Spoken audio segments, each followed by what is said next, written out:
Panggilan Allah dan Rasulnya kalau memanggil kepada kamu untuk memberikan perkara yang menghidupkan kepada kamu, yakni walaupun dalam salat panggil Rasulullah kena jawab. Walaupun dalam salat, sebahagian dikatakan kalaupun pergi jumpa dengan Rasulullah dan nampak berjalan kaki dalam keadaan salat tak batal dia punya salat, sebab disuruh menghampiri kepada panggilan Allah dan juga Rasulnya. Fasyahid, selesai daripada itu dibawa oleh Rasulullah pergi ke masjid. Wahai Ka'ab, aku akan ajarkan kepada kamu surat yang paling agung di dalam Al-Quranul Karim. Tapi waktu itu on the way nak pergi ke saf, sudah nak pergi salat, Nabi tak sempat beritahu karena sudah masuk kepada saf. Kata Ka'ab bin Malik, selesai daripada salam, aku tak tunggu lama lagi. Masa bangkit Nabi, terus aku pergi kepada Nabi. Ya Rasulullah, surat apa yang kamu nak ceritakan kepada aku tadi? Di sini menunjukkan as-sahabah pun tidak melepaskan peluang bila mana ada manfaat ilmu yang boleh didapat oleh mereka, mereka tidak akan abaikan, melainkan terus akan korek untuk mendapatkan manfaat. Maka diberitahukan oleh Nabi adalah surat Al-Fatihah. Dengan demikian daripada hadis ini kita dapat tahu kedudukan surat Al-Fatihah adalah surat yang terbaik di dalam Al-Quranul Karim. Tidak dinafikan ayat kursi mempunyai keistimewaan, tidak dinafikan akhir surat Al-Baqarah mempunyai keistimewaan, tapi keistimewaan secara keseluruhan, secara am di dalam Al-Quran, dalam surat adalah surat Al-Fatihah. Oleh karena demikian surat itu dikatakan Ummul Kitab, induk kepada Al-Quranul Karim adalah surat Al-Fatihah. Ini kedudukan surat Al-Fatihah di dalam Al-Quran Al-Karim. Apa lagi? Hadza berkenaan dengan nama surat Al-Fatihah, khasiatnya, kedudukannya di dalam Al-Quran Al-Karim, dan juga di dalam as-salah merupakan salah satu daripada rukun salat. Makanya tidak sah salat seseorang yang tidak membaca Ummul Kitab, yaitu tidak membaca surat Al-Fatihah. Untuk kita benar salatnya dalam melakukan rukun-rukun salat, salah satunya Al-Fatihah, adalah mengetahui syarat-syarat surat Al-Fatihah untuk dibaca. Yang pertama, at-tartib. Apakah makna tartib dalam surat Al-Fatihah? Maknanya kalau baca surat Al-Fatihah daripada awal 1, 2, 3 sampai akhirnya, jangan Bismillahirrahmanirrahim, Maliki yaumiddin, Ar-Rahmanir-Rahim, Iyyaka na'budu wa iyyaka nasta'in, lompat-lompat macam tu, tak jadi. Kalau telajak Bismillahirrahmanirrahim, Maliki yaumiddin, salah, Ar-Rahmanir-Rahim, yang sepatutnya Maliki yaumiddin dibaca, dia lompat Iyyaka na'budu wa iyyaka nasta'in karena dia merasa tadi dah dibaca, walaupun ikut tertibnya tak ikut tertib, tak sah. Kena ikut tertib 1, 2, 3, 4, 5, 6, 7. Yang kedua, dan tidak boleh berhenti lama berturut-turut, yakni al-muwalah. Al-muwalah tidak boleh ada ruang antara ayat pertama dengan ayat kedua berhenti lama tanpa sebab. Berhenti lama tanpa sebab, something coming di punya kepala masa dia salat, dia terfikir sesuatu yang dia cari di mana tak jumpa. Tapi masa baca Al-Fatihah, kalau dia berfikirnya lama antara dua surat, antara dua ayat Al-Fatihah itu, maka masa dia menunggu lama itu akan menyebabkan terjejasnya surat Al-Fatihah tersebut. Makna terjejas surat Al-Fatihah itu bukan batal dia punya salat, dia kena ulang balik daripada awal surat Al-Fatihah. Katalah dia sampai Iyyaka na'budu wa iyyaka nasta'in, barang aku ada dipinjam fulan tu, dia baru ingat masa dalam as-salat. Lama dia tunggu, kemudian nak baca suratal ladzina an'amta, tak boleh, dia kena ulang balik daripada awal. Faham dong? Sebab apa? Sebab syarat Al-Fatihah adalah al-muwalah.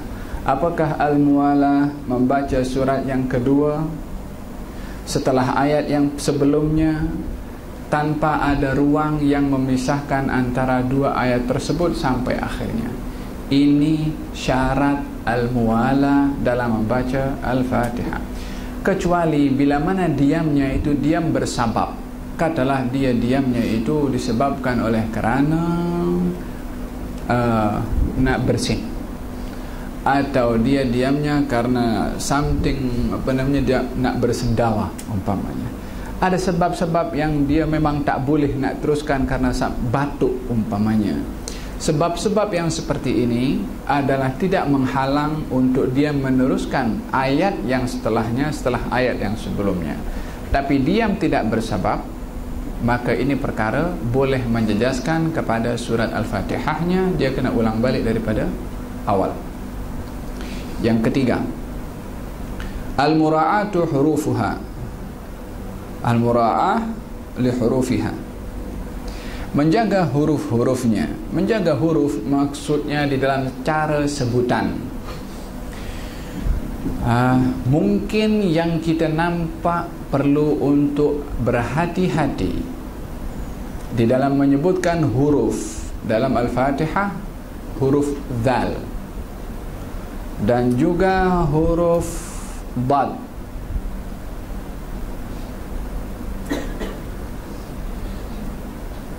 Dan juga huruf iyyaka na'budu, nanti akan disebutkan juga di situ. Kita perlu biasa untuk melatih lidah nak menyebut huruf Quran sesuai dengan makhraj huruf yang sebenar. Dalam perhatian saya, kebanyakan atau ramai daripada orang-orang bila mana nak sebut zal itu jadi za, siratal lazina. Dia huruf siratal ladzina, dzal. Dia huruf dzal selepas dal, dzal. Dia punya lidah agak ke depan sikit, tergigit gigi sikit, dzal. Ia bukan siratal ladzina, siratal ladzina an'amta 'alaihim ghairil maghdubi 'alaihim waladdallin. Dad, zal. Itu yang perlu diperhatikan untuk nak sebut huruf dengan benar, karena makhraj al-huruf adalah merupakan tuntutan untuk disebut dan dibaca. Lebih-lebih lagi kalau dia nak jadi imam, mesti betul cara sebutan huruf, kerana makmum tergantung sah solatnya dengan sahnya solat al-imam. Faham tom? Ini adalah perkara yang perlu untuk diperhatikan di dalam menyebutkan huruf di dalam Al-Fatihah. Mura'at hurufiha, menjaga huruf-hurufnya, yakni dalam sebutannya. Yang keempat, menjaga tasydid. Tasydid Al-Fatihah ada 14, nanti akan dijelaskan dalam bab setelahnya. Yang kelima, tidak boleh diam yang lama. Tidak boleh diam yang lama, lebih kurang mempunyai arti yang mirip dengan al-muwalah tadi, yakni tidak berdiam lama antara ayat yang pertama dan ayat yang berikutnya tanpa ada sebab, kecuali bila mana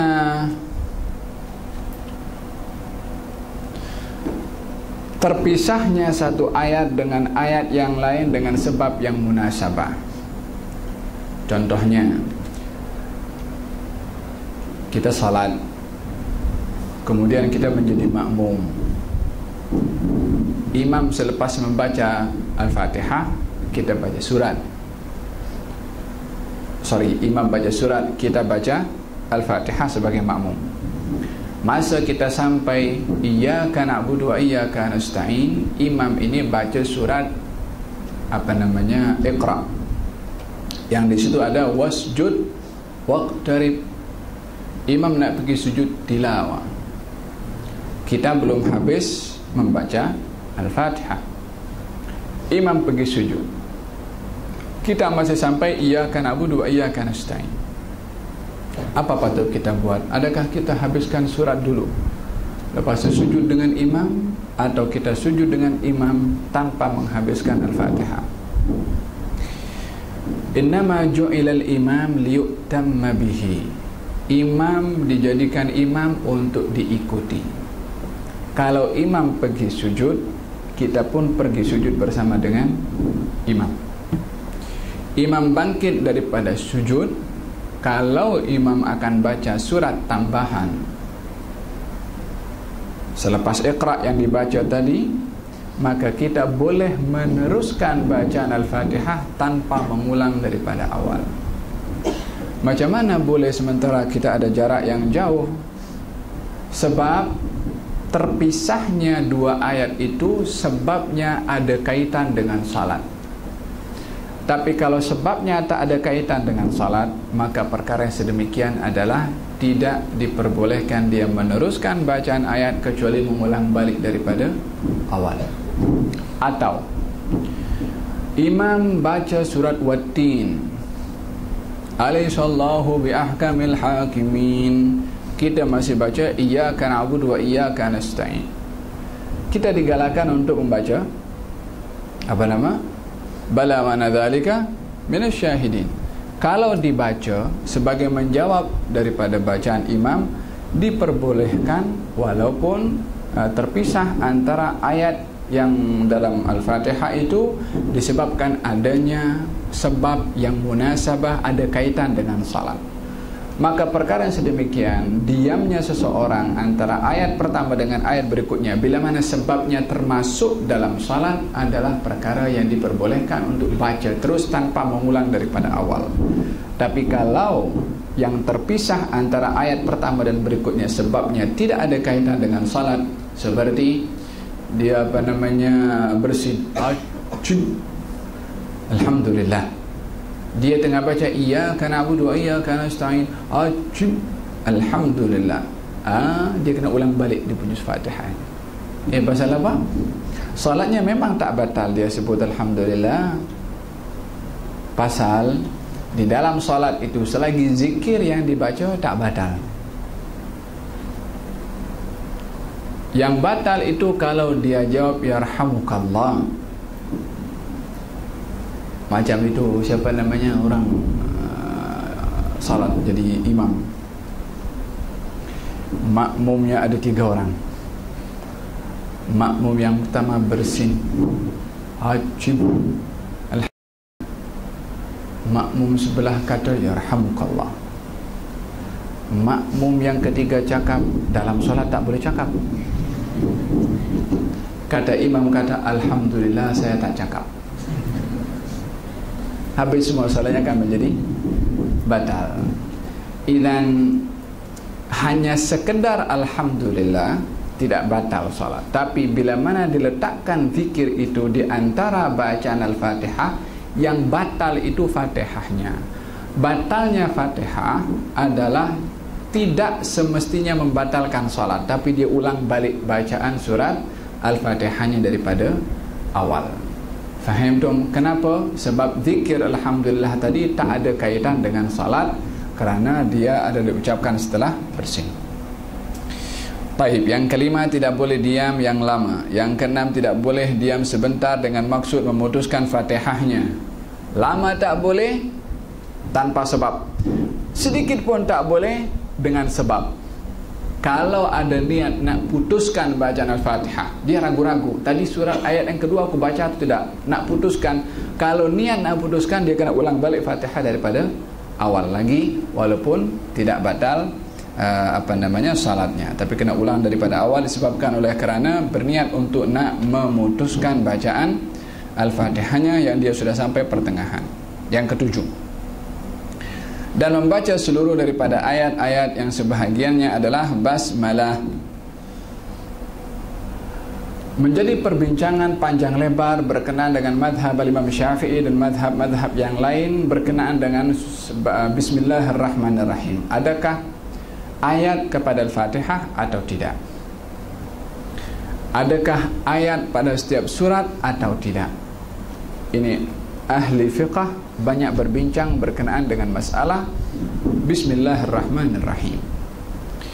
Secara sepakat seluruh ulama tanpa ada perbezaan, kalau Bismillahirrahmanirrahim adalah merupakan ayat di dalam surat An-Naml.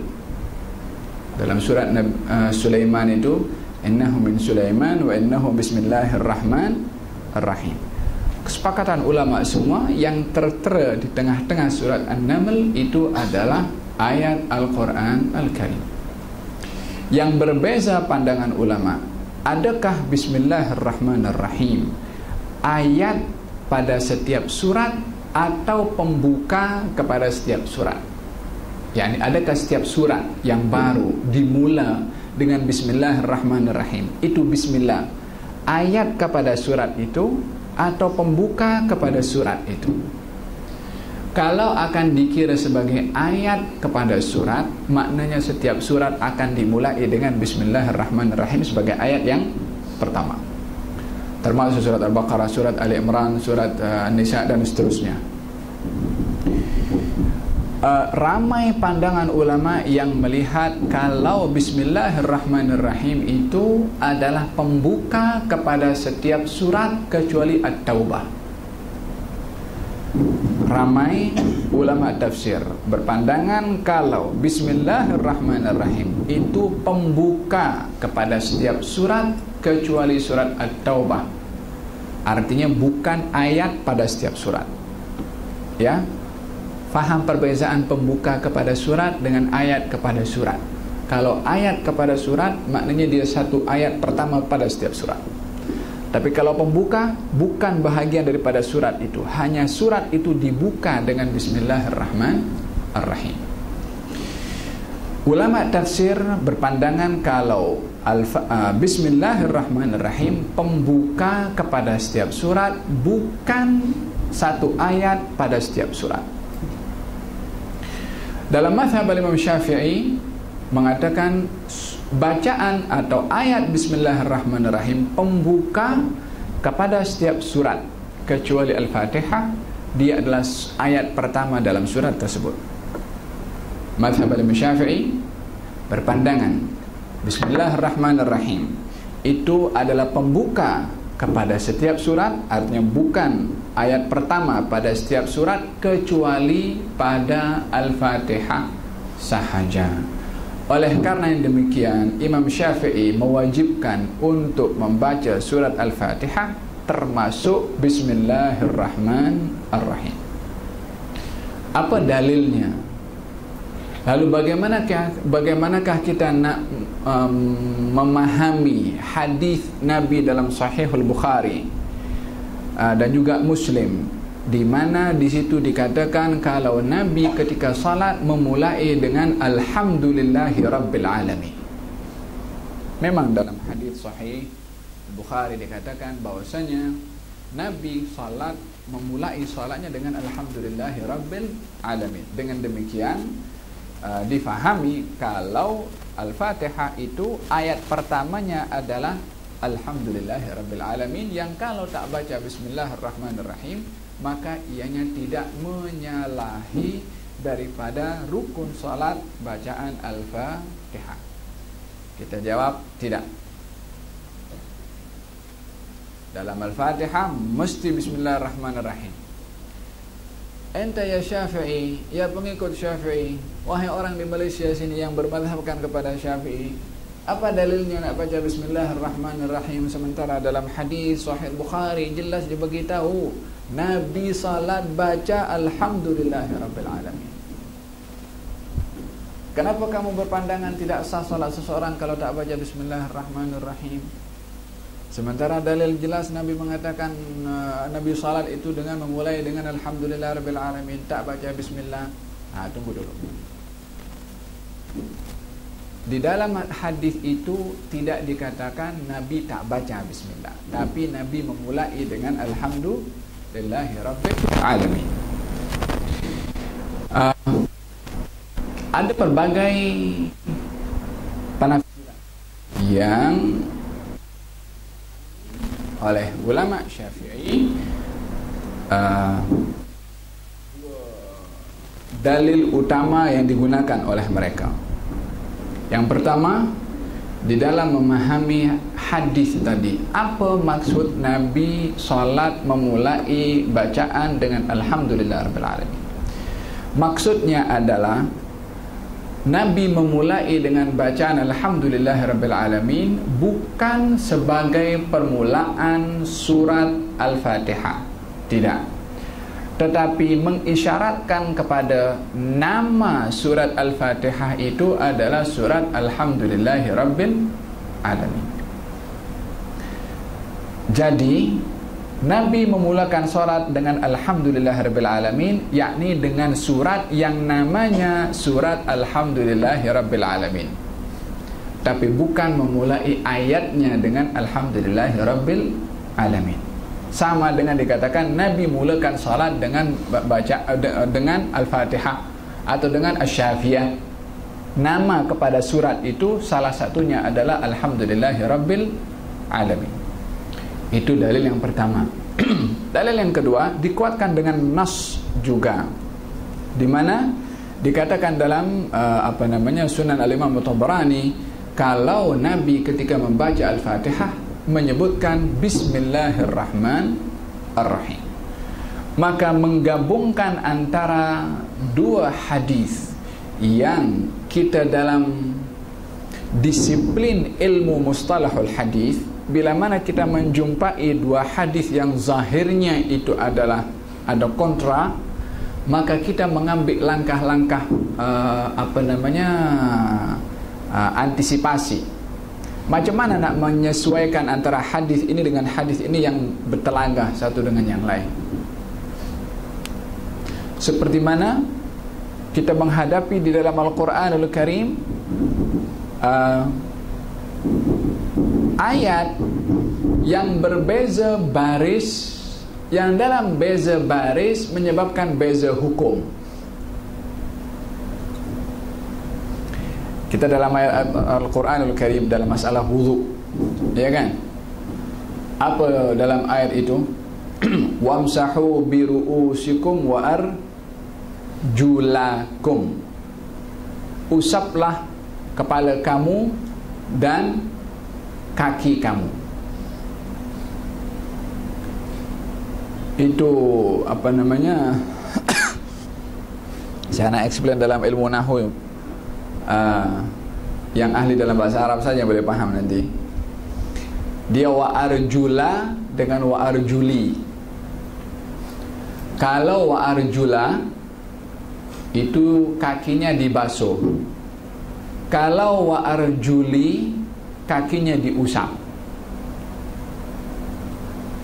Dua-dua itu qiraah yang benar dalam Quran.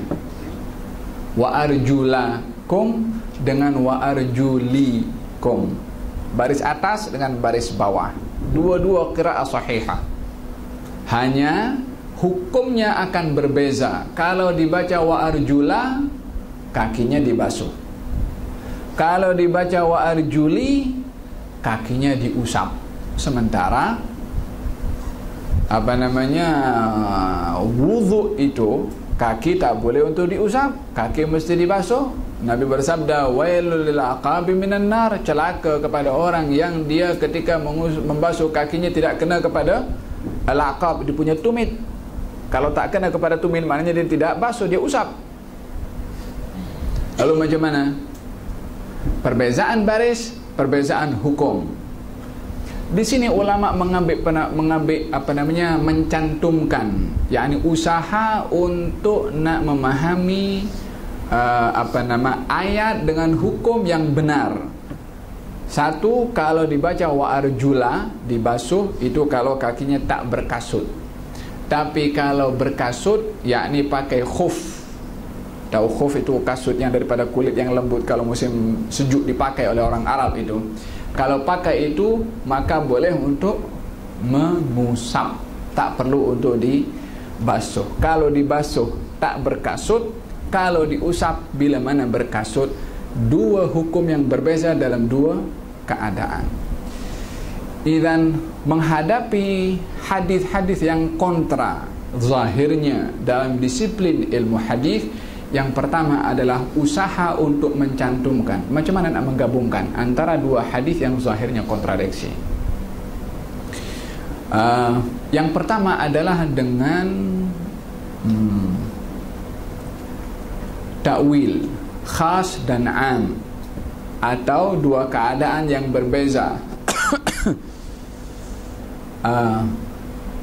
yakni hadis yang general dikhaskan dengan hadis yang zahirnya itu adalah kontradiksi. Artinya seperti apa namanya, apa itu hadis yang kita bahaskan ini.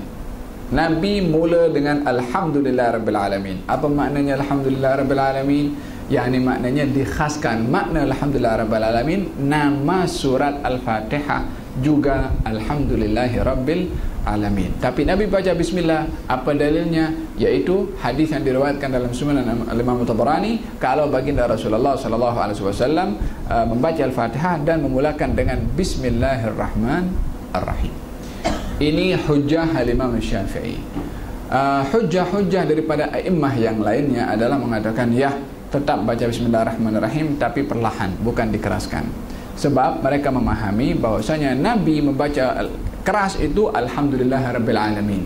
Maka untuk melepaskan diri daripada permasalahan Bismillah itu dibaca atau tidak, maka dibaca perlahan-lahan Bismillahirrahmanirrahim, Alhamdulillahirabbil alamin.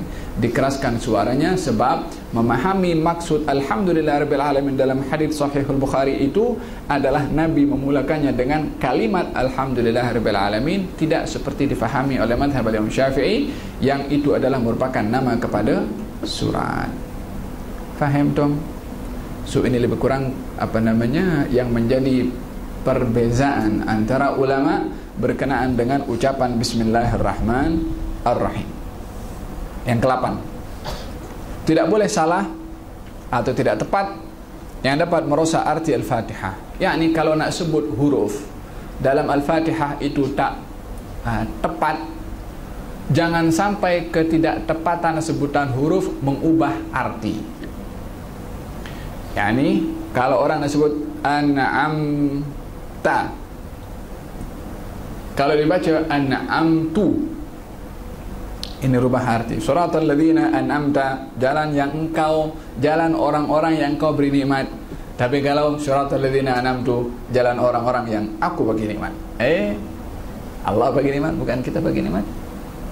Atau an'amti, kamu perempuan. Ini pun problem juga. An'amta.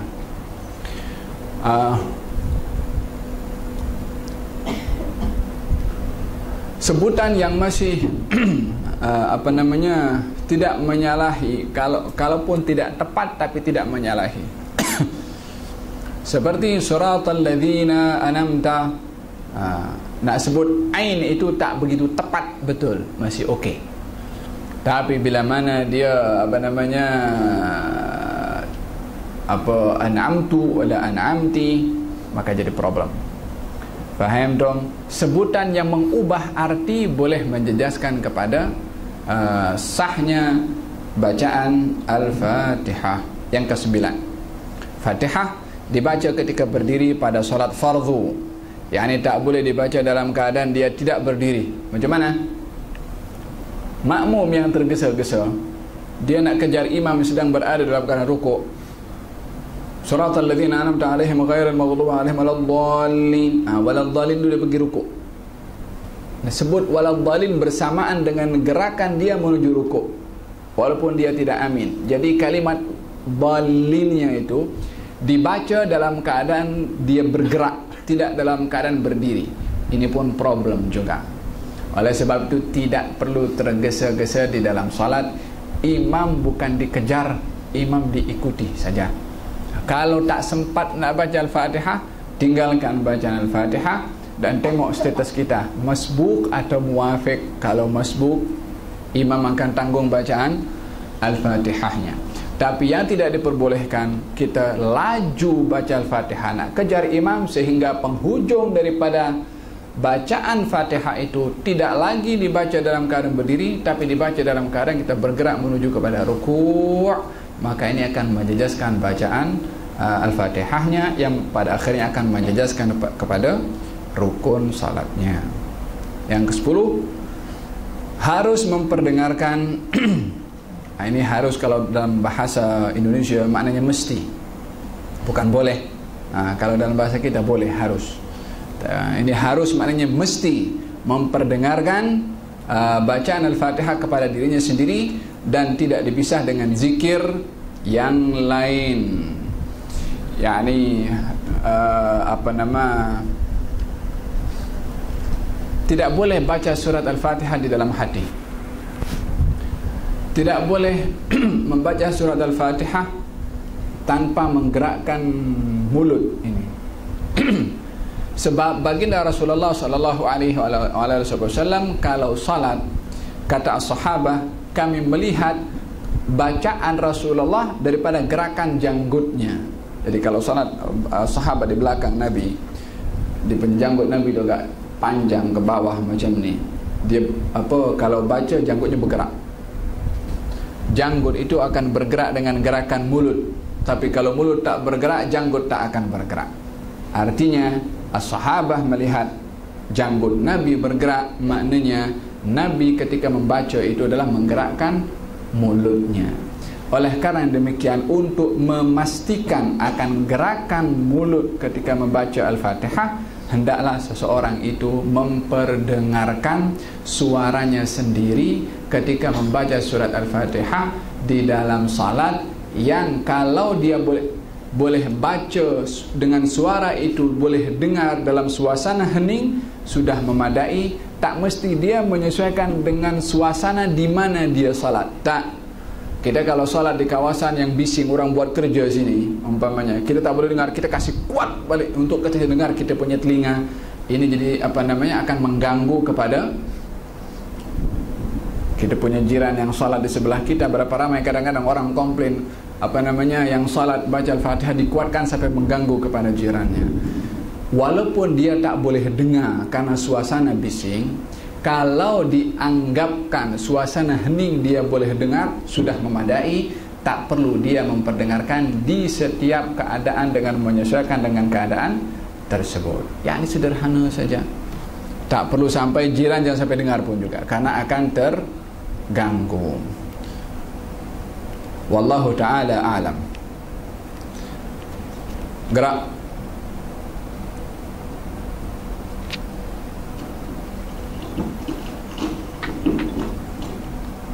Tasydid, bahawa tasydid Fatihah itu ada 14, iaitu yang pertama di atas lam, lafaz bismillah. Yang kedua di atas ra, lafaz ar-Rahman. Yang pertama di atas lam, bismillah.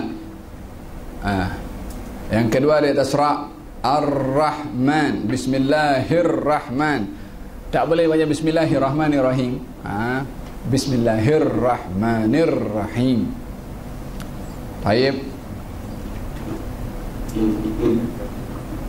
Yang ketiga di atas ra, lafaz ar-Rahim. Ya. Yang ketiga di atas ra pada lafaz ar-Rahim. Bismillahirrahmanirrahim. Baik. Yang keempat di atas lam, lafaz alhamdulillah. Alhamdulillah. Di atas lam. Baik. Yang kelima ba, lafaz rabbil alamin. Rabbil alamin di atas ba. Naam. Gerak. Yang keenam di atas ra, lafaz ar-Rahman. Aywa. Yang ketujuh di atas ra, lafaz ar-Rahim. Aywa, sama dengan bismillah tadi. Taib. Yang ke di atas dal, lafaz yaumiddin. Aywa, yaumiddin di atas dal, kena masih ada tasydid. Yang kesembilan di atas ya, lafaz iyyaka na'budu. Iyyaka na'budu, tak boleh iyyaka na'budu wa iyyaka nasta'in. Iyyaka na'budu wa iyyaka nasta'in. Double ya di situ. Satu huruf gugur, satu huruf kurang daripada Al-Fatihah. Tak lengkap Al-Fatihah bila mana satu huruf digugurkan. Mesti kena betul dengan sebutannya at-tasydid. Gerak.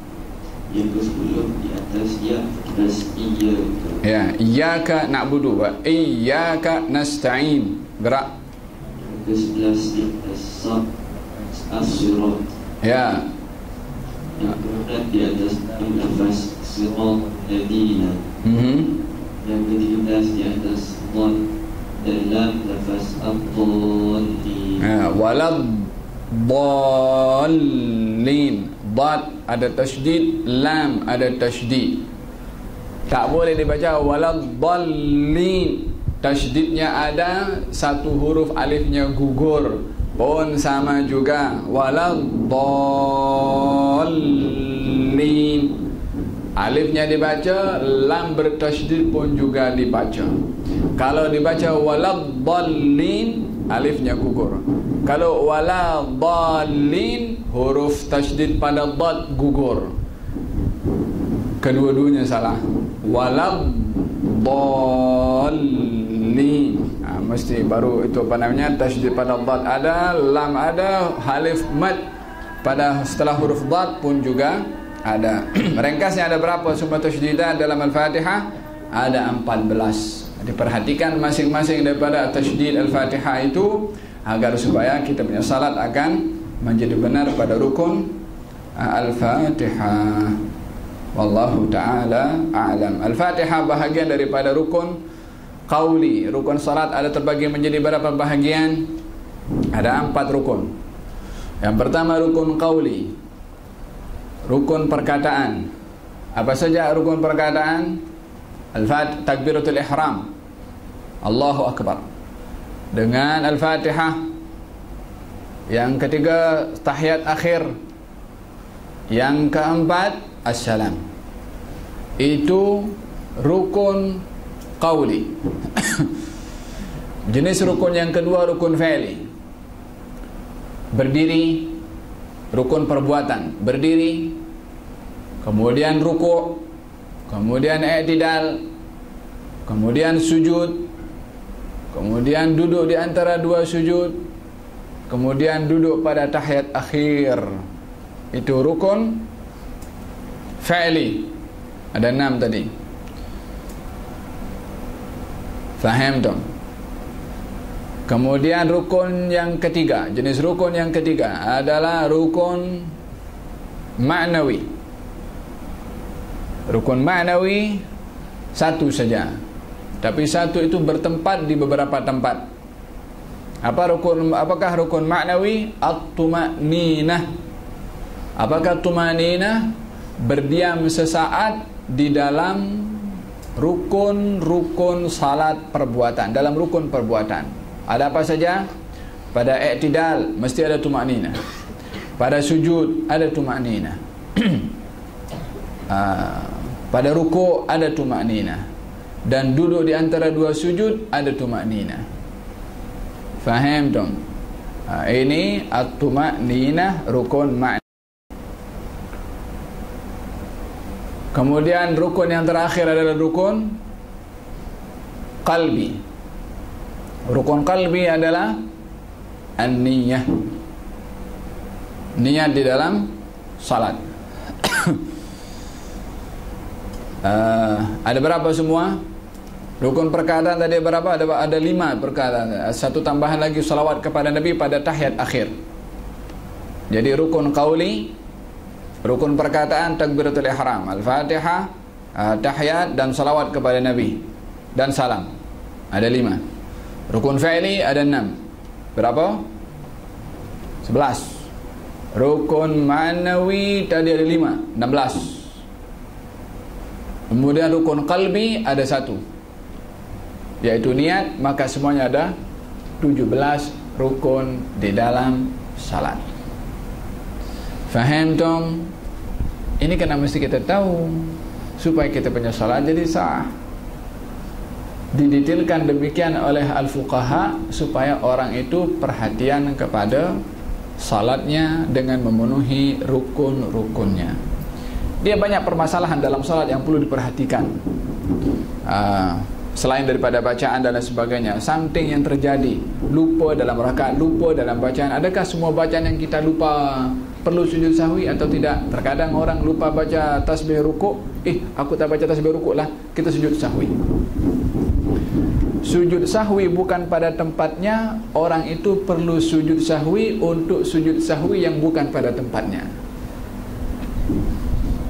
Karena mesti dia tahu yang mana dia mesti sujud sahwi, yang mana dia tak perlu. Macam mana? Belajar ilmu fiqh, kita akan tahu mana tempat untuk bila mana berlaku kepada kita dalam salat, kita tahu macam mana nak buat. Faham tu? Allahu a'lam. Ada soalan? Kenapa?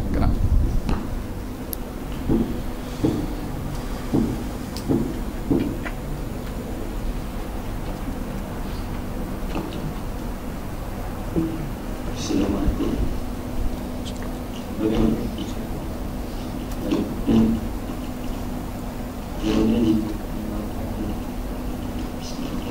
Bagaimana jika berimamkan dengan orang yang memang pasti tidak membaca Bismillah dan Al-Fatihah, apakah solat itu sah? Nah,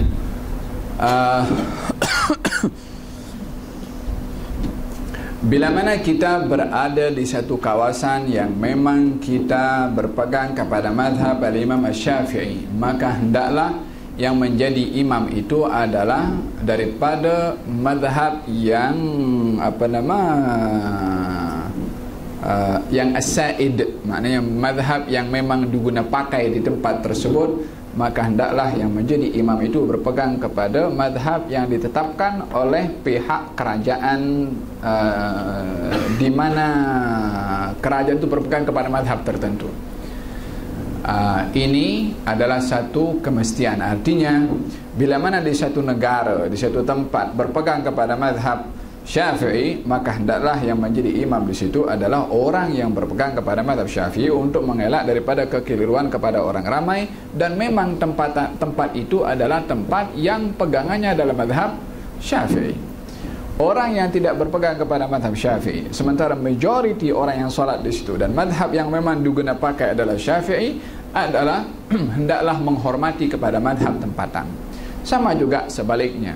Kalau mazhab yang ditetapkan di situ mazhab Maliki wala Hanafi, maka kita tidak boleh untuk berpegang atau membawa kita punya pegangan untuk orang lain yang pegangannya kepada mazhab lain supaya ikut kita punya cara. Seperti mana kita respect kepada pandangan mazhab orang lain, mereka pun kena mesti respect kepada pandangan kita. Al-Imam Syafi'i pergi ke Iraq lalu menjadi imam. Iraq adalah satu masyarakat yang berpegang kepada mazhab al-Imam Abu Hanifah. Abu Hanifah di dalam solatnya tidak mengeraskan bacaan bismillah dan tiada qunut dalam solat subuh. Imam Syafi'i ketika dalam solat subuhnya tak berqunut dan tak mengeraskan bacaan bismillahirrahmanirrahim.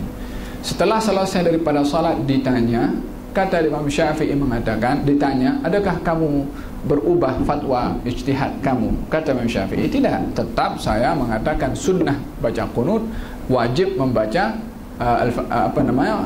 bismillah, ataupun sunnah mengeraskan bismillahirrahmanirrahim. Yani kena dibaca juga itu bismillahirrahmanirrahim. Tapi kenapa tidak dibuat? Kata Imam Syafi'i, hormat kepada tuan empunya mazhab. Waktu itu disolat di masjid, yang masjid itu adalah masjid al-Imam Abu Hanifah, atau dikuburkan di sebelah situ al-Imam Abu Hanifah. Imam Syafi'i hormat kepada mazhab tempatan itu. Sama juga kalau itu di negara kita yang berpegang kepada mazhab Syafi'i, hendaklah imamnya mazhab Syafi'i.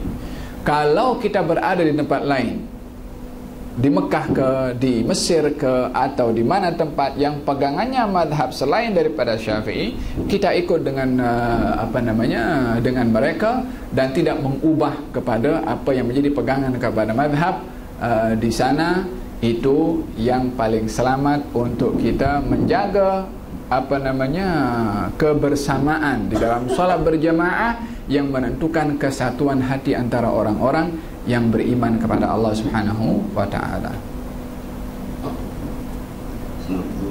Assalamualaikum. Bagaimana kalau kita masih belum habis membaca Fatihah, tiba-tiba imam salah bacaan surah Al-Fatihah? Jika kita betulkan, apakah Fatihah yang belum selesai tadi perlu diulang atau disambung? Tidak perlu diulang, tapi perlu disambung, disebabkan oleh kerana tegurannya itu adalah bahagian daripada tuntutan dalam solat, ingin memperbetulkan bacaan imam yang salah. Gerak. Assalamualaikum warahmatullahi wabarakatuh. Pertama kali saya memakai serban, saya tentang ijazah pemakaian serban, amalan besar harapannya jika Ustaz sudah memberikan kami ijazah pemakaian serban, jazakallahu khairan. Barakallahu fikum. Lazimkan diri dengan niat untuk menjaga daripada kehormatan menggunakan serban, disebabkan ada tuntutan menjaga kehormatan serban itu sendiri, bukan hanya sekedar pakaian sahaja, ia menjadi satu simbolik kepada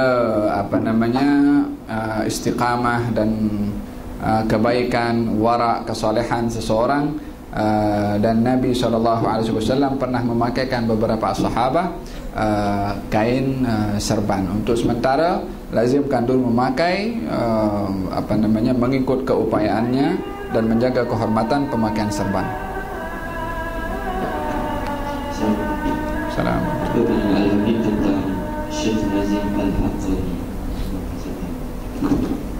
Semoga Allah mengampuni, merahmati orang yang sudah pergi ke rahmat Allah Subhanahu wa taala. Baginda Rasulullah bersabda, "Udkuru mahasin mautakum," ceritakan perkara-perkara yang baik daripada orang-orang yang wafat, orang-orang yang meninggal dalam keadaan iman, saudara kepada kita. Mudah-mudahan Allah Subhanahu wa taala mengampuni kepada kita dan mengampuni orang-orang yang mendahului kepada kita. Dalam Al-Qur'anul Karim Allah yang mengajarkan kepada kita, "Rabbana ighfir lana wa li ikhwanina alladhina sabaquna bil iman wa la taj'al fi qulubina ghillan lil ladzina amanu rabbana innaka raufun rahim." Beliau seorang yang mempunyai pegangan dalam tariqah An-Naqsyabandiyah yang sanad tariqah itu kembali kepada Sayyidina Abu Bakrin As-Siddiq radhiyallahu anhu wa ardhah.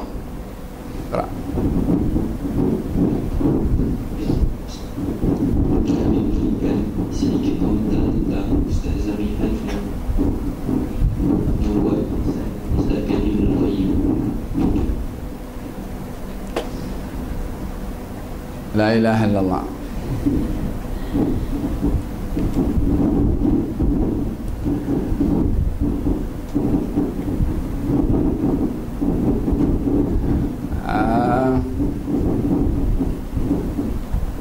Kita berusaha untuk tidak menyebutkan nama-nama individu tertentu untuk memberikan penilaian. Siapa kita nak menilai orang lain sementara kita perlu menilai diri sendiri. Tapi apa yang menjadi pegangan adalah ambillah perkara-perkara yang baik daripada sesiapa sahaja, tinggalkan perkara-perkara yang tak baik daripada sesiapa saja. Khudh ma safa wa da' ma kadar. Ambillah perkara baik daripada siapa saja, tinggalkan perkara yang buruk daripada sesiapa sahaja. Gerak.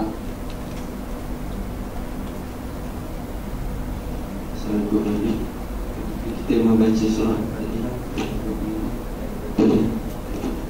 dan bagaimana jika orang yang uzur dan tidak boleh berdiri bahkan pada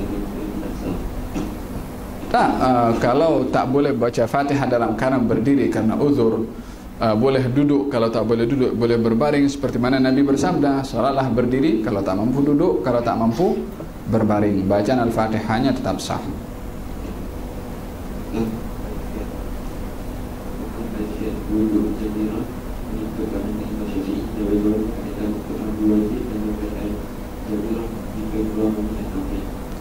Dia ada 5 keadaan panjang lebar, saya akan jelaskan berkenaan dengan jabirah itu.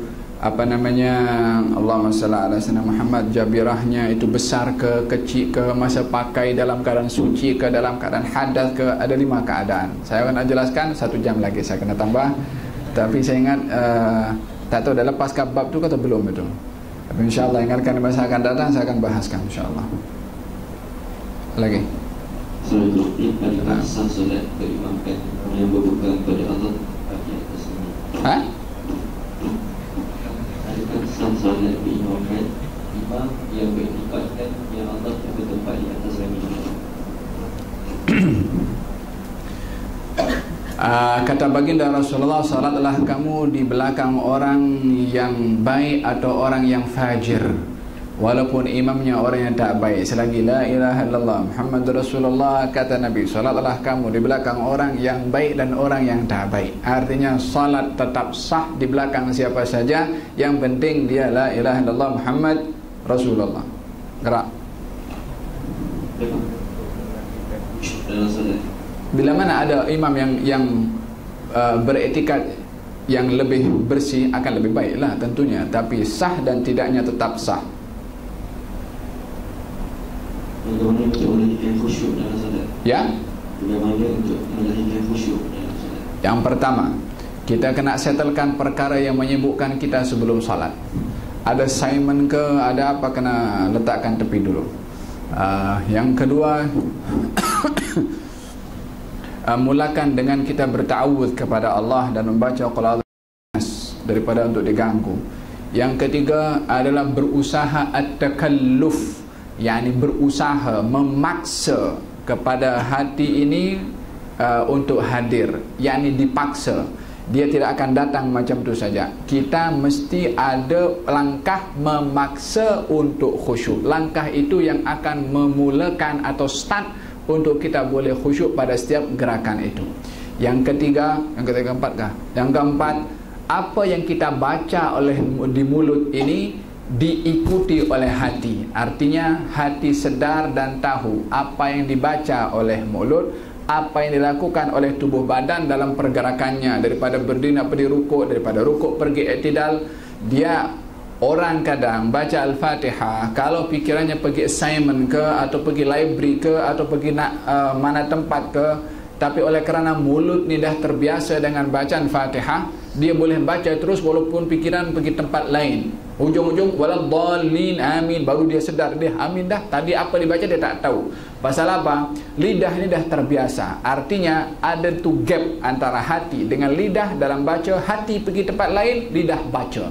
Ini perlu ada usaha memaksa kepada hati untuk dengar, ikut apa yang dibaca oleh mulut. Hati dipaksa untuk dengar dan tahu apa yang dilakukan oleh tubuh badan. Nak pergi rukuk, hati tahu. Bila bangkit daripada rukuk, hati tahu. Bila nak pergi sujud, hati tahu. Artinya hati bersama dengan mulut dan pergerakan tubuh badan. Itu level terendah daripada al-khusyuk, walaupun tak tahu maknanya. Nanti akan naik level kepada yang kedua, kalau dia mahu berusaha memahami. Kalau tadi hati ikut baca, kali ini hati akan dengar dan memahami, membayangkan, menghayati makna yang dibaca.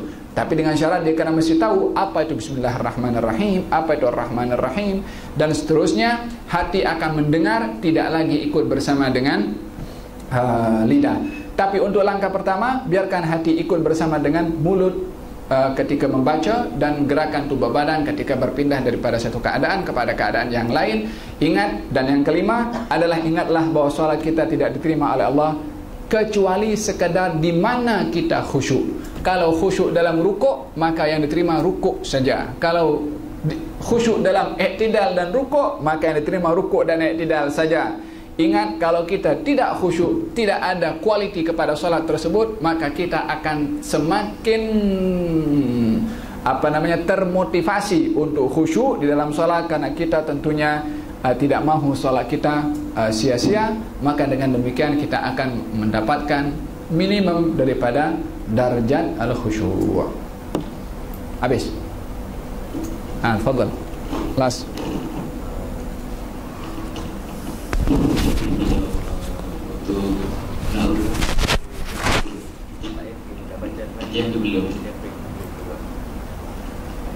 Kalau kita pergi rukuk dan tidak yakin baca Al-Fatihah sebelumnya atau tidak, hendaklah terlebih dahulu kita melihat